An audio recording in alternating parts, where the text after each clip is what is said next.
आरोग्य के बारे में बताते हैं, जो स्वास्थ्य होता है बच्चों का उसके बारे में। तो हमारा इस महीने का टॉपिक है न्यूट्रिशन।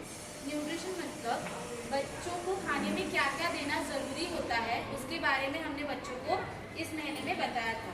तो आप जो छोटे क्लास के पेरेंट्स हैं, उन्होंने कुछ ऐसे कैंप की तरह देखा था क्या? स्टिकर चिपका के दिया था उनको। तो ये यही है जिसमें हमने बताया था कि कौन सा खाना सेहत के लिए क्या फ़ायदेमंद होता है।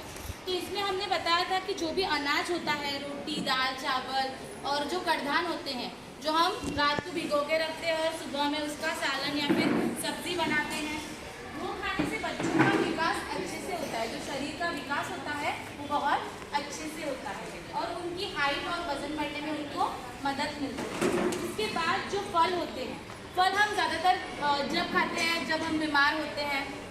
तो फल का काम क्या होता है, आपको पता है किसी को? आपको पता है? आपको मैंने बताया है। पेरेंट्स को किसी को पता है? जो हम फल खाते हैं वो हमारे शरीर में रोगों से, मतलब जो रोग बीमारी होती है उससे लड़ने की ताकत हमें देते हैं। इसलिए बच्चों को दिन में एक फल देना बहुत ज़रूरी है। मैं ऐसे नहीं बोल रही हूँ कि बहुत महंगे महंगे फल दो, केला भी दोगे तो भी चलेगा, संतरा दोगे तो भी चलेगा, पर एक फल दिन में देना बहुत ज़रूरी है।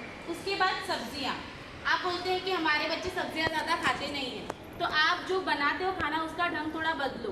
पराठा बनाओ, उसमें डालेंगे, पीस के डालेंगे तो उनको थोड़ी ना समझ में आएगा कि क्या होता है।